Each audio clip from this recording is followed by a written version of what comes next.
Hey, what's up, blue collar business owner? Welcome back to the Blue Collar Prosperity Podcast. I am your host, Paul Maskill, where I focus on helping guide you to have a business that produces consistent, positive cash flow. In doing so, you'll have clarity and confidence that your business is headed in the right direction. Today is a solo show. It is the first Monday of the month. And on the first Monday of every month, I do a solo show where we dive into something related to financial, something related to numbers when it goes to running your trades business. The topic of today, I get this question a lot, is what is the difference between a bookkeeper, a CPA, and a CFO, and why do I need any of them or all of them? So as a CFO for trade businesses, my job is to make sure you know exactly what levers to pull to achieve your definition of success, freedom, and wealth. It is my job to make sure you have a financially healthy business because we use numbers in order to make decisions instead of emotions and egos. And what I realized is for the longest time, I was the fractional CFO for all the companies that I have ran, scaled, and sold. I just never really knew it. So for those of you that don't know my story, I got a finance degree in college way back in 2006. In 2007, I moved to Chicago to start my corporate climb in the finance world. And in 2008 and 9, I watched a ton of people get laid off. And I said, this isn't for me. Growing up, I grew up around the trades my entire life. My dad was in the trades, and a lot of people that he associated with were in the trades, and it was in Michigan. So Michigan is a really blue collar, place to be anyway. And they all said, go work for somebody else. Don't do stuff in the trades. Go work for a bank. So that's what I did. I got a finance degree, moved to Chicago. And then shortly the Great Recession hit, which to me was a blessing in disguise because it really just showed me that I do not want to do this for the rest of my life. I don't want the corner office. I don't want to wear a suit and tie to work every day. So I quit, moved down to North Carolina. I've been here since 2010 and have been able to use my finance experience, my finance expertise to scale our businesses. So I just never knew that's what I was doing. I just assumed most business owners knew more about their numbers than they actually do. Most business owners that I talk to, they'll tell me usually one of two things. My bookkeeper handles that, or I think my CPA looks at that stuff. I don't know. I don't pay attention to the numbers. So what we really need to start shifting is that's fine if you don't want to look at the numbers every day. You didn't start your business to look at numbers every day. But I've spent the last 6+ years in the trades. And as a numbers nerd, I want to share with you what a CFO does and why you need at least 3 finance or accounting professionals in your business. Everybody needs a bookkeeper. Everybody needs a CPA. And in my opinion, everybody needs a CFO. You could actually add a 4th one to that as well. So you can start to kind of look at your future. You could also have a financial advisor. So that's what I do. I am a CFO and I use numbers to help blue collar businesses make educated business decisions. Most owners in this trades, probably a lot of people listening, including yourself, started your business because you love the trades or you're really good at the trades. You were the expert technician that was working for somebody else, got sick of working for somebody else, and thought to yourself, I can do this better. I can do this differently, and I don't want to work for somebody else anymore. However, almost nobody says, man, I love numbers and I'm going to go out on my own because I just love numbers. So that's where I come in. So let's dive into what is the difference between a bookkeeper, a CPA, and a CFO. So a bookkeeper, you're going to need one of those right away. The day you open up your business, money is going to start coming in and money is starting to go out. So you need somebody to make sure all of that is being classified properly. Now, I will say, don't go for the cheapest option. Just like you don't want cheap customers, you don't want people that are just looking at price. Don't look at a bookkeeper just at price as well. What you want to look at, though, is go for somebody who specializes in the trades. Most bookkeepers do not specialize in the trades. They might have clients that are restaurants. They might have clients that are e-commerce stores. They might do a couple trade companies. They might have a retail company, but they don't know how your business operates or how it should operate. And they don't know how to set up your books properly in order to do that. Everybody needs a great bookkeeper, and a great bookkeeper is also very affordable. What bookkeepers do is they focus on what went on in the past. A great bookkeeper might deliver you monthly reports at the end of every month when they close everything out and they reconcile all of your books. They might send you your P&L or your cash flow statement or your balance sheet. However, most business owners don't know how to read those things. They don't know why they need to read those things. And even if they did, they don't know what to do with that information.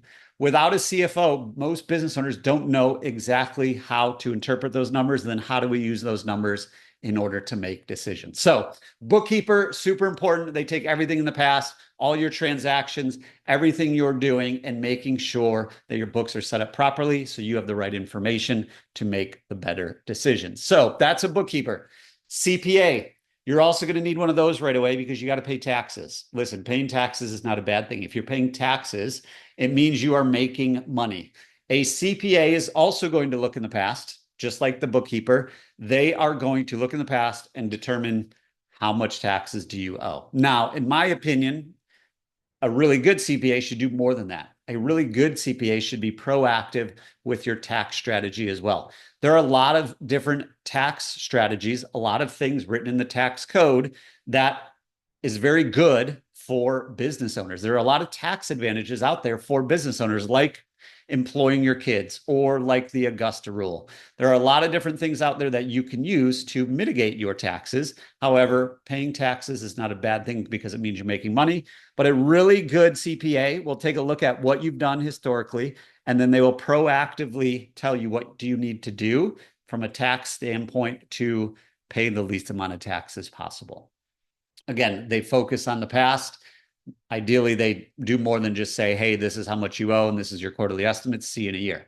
Unfortunately, a lot of CPAs do that. So when you are looking for a CPA, find somebody, ask them the questions like, do we meet regularly throughout the year? Do we have a quarterly meeting or a semi-annual meeting? And what are you going to do for proactive tax strategy instead of just telling me at the end of the year how much I need to owe?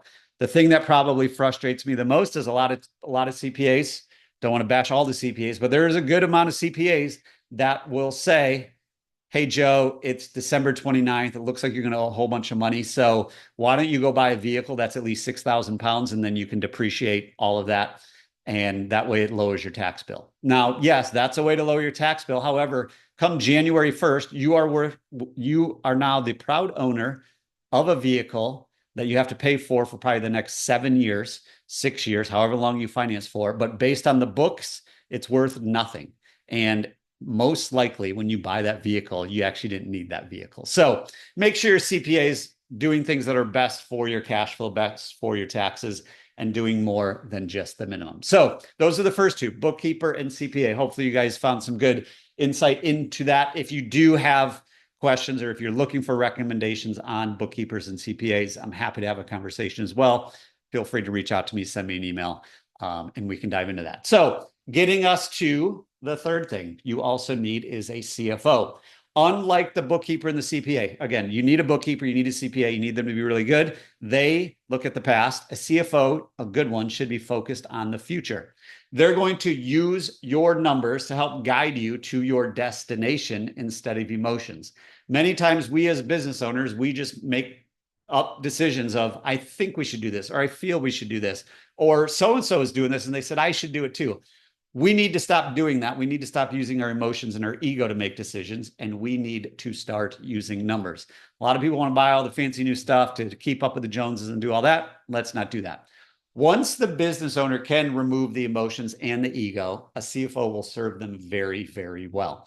My most successful clients, they're the ones that they don't care what has to get done. They just get it done because they have a very clear vision, crystal clear on where they need to be, and they are willing to put in the work in order to get to where they want to go. A CFO works best, in my opinion, once the owner is out of the field.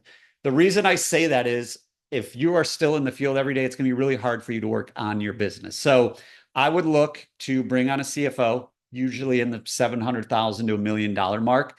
The reason that number is there is because normally once you get to there, you're probably not in the field turning the wrench and doing the work. You might still be maybe doing an estimate here or there, but you're not the main service tech. You're not the main person delivering service and generating revenue, because you're going to need the bandwidth. You're going to need the time, the mental clarity to implement the strategies needed that a CFO is telling you, guiding you on what needs to be done. So my personal preference and recommendation is find a CFO that has experience in the trades. They know the trades. They know what the margins need to be.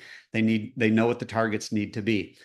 The first step when anybody works with me is getting crystal clear on what are our personal goals. So think back when you started your business in the first place. You started it with a vision of, I want to make X amount of dollars, or I want to give this to my kids one day, or I want to be able to travel for 8 weeks out of the year, or I want to be able to buy real estate. Whatever it is, we need to get crystal clear on our personal goals, personal vision. So that way we know what type of business do we need to build. We don't want to just grow for growth's sake. We don't want to just start doing things. Otherwise, we're just in survival mode. But if we're crystal clear on where we want life to be, then we can be crystal clear on what type of business do we need to build in order to get there? What type of people do we need to put in place? How much revenue do we need to be doing? How much profit do we need to be doing? Because once we have the destination, we can start implementing that forward-looking strategy and putting together a financial roadmap. We're going to take the historical data. We're going to take current performance to build out a forecast for the year, and it's not a budget. Their budget and forecast are two different things. Budgets usually get created December 28th and saying, this is what I want to do in the next 12 months. And then by January 7th, it's out the door in the garbage, and we're in survival mode. A forecast is going to predict and project where we believe we are going to be. So we take all of the historical data, current performance, to build out that forecast. Then every month, we're going to compare where are we year to date compared to where were we forecasting. And then we're going to look at what's getting in the way. So in my opinion, there are about 12 key drivers of cash flow, and cash flow is the ultimate goal. We know that if we have cash flow, we can then achieve our personal goals. If we don't have cash flow, we're never going to be able to travel for 8 weeks every year. We're never going to be able to go invest into real estate. We're never going to be able to remove ourselves from the business. Whatever your goal is, we're not going to be able to do that with cash flow. So cash flow is the ultimate goal. We need to put a dollar amount on what type of cash flow we need. And then we're going to start looking at all the drivers of cash flow to determine what the most important next steps are. So you might be wondering, what are some of those drivers? Just to give you a few, not to overwhelm you. One of them is average ticket. Another one is number of jobs we've completed. Another one is cost of goods sold. So those are things that are directly related to delivering the service. How much are we charging? What's it costing us? How many times are we delivering service? All those things. Again, there's 12 drivers of cash flow. Some of them are in your P&L. Some of them are in your balance sheet. It all flows into your cash flow statement. So what this allows you to do, now that we have those targets and we have, what we're measuring, then it allows us to focus on one or two key initiatives every month. And a really good CFO will allow you to kind of break all that down and simplify it so you can start to own your numbers, start to get comfortable with your numbers. You don't have to be the expert, but you'll know the financial health of your business at any given time, because you should be getting a dashboard or a scorecard or something deliverable that's driving the conversations every month. So many times, and this is where I think it all kind of ties it together, many times we as business owners have a gut feeling that something isn't right in our business. We can tell something's not right, doesn't feel right, something's off, we're losing money, whatever it might be, but we don't know what's causing it. And when you can have a good CFO that's proactive and helping guide you, that CFO will uncover what that actually is, because the numbers don't lie. So in conclusion, that is what a bookkeeper, CPA, and CFO do. Bookkeeper, again, they're looking at everything in the past and making sure all your transactions are recorded properly. A CPA is going to look at everything in the past,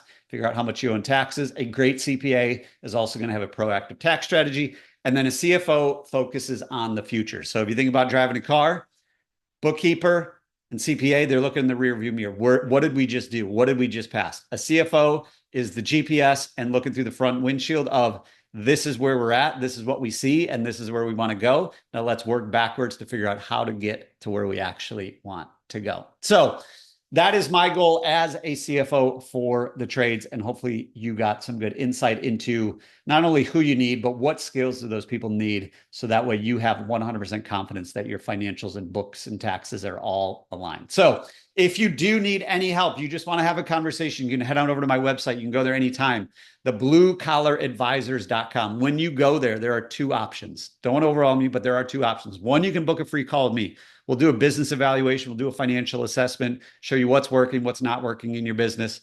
Or you can also, you can do both. You can tackle the number one problem that I see with businesses, which is being priced properly. So if you go to thebluecollaradvisors.com, There's also the option to download my free pricing calculator, which also comes with a step-by-step guide and a video walkthrough. The key to all this, the key to everything I do, the key to your success is just getting started. The first step is to know exactly what you want. What is your definition of success? Then start putting numbers to it. And that's exactly what I do. Once you know all that, you know where you're going, we know where we're at, we can work backwards to put a plan in place. And a bookkeeper, a CPA, and CFO are three people that you need in your corner, making sure you end up exactly where you want to be to achieve the goals you set out. If you guys have any questions, let me know. Otherwise, make it a great rest of your day.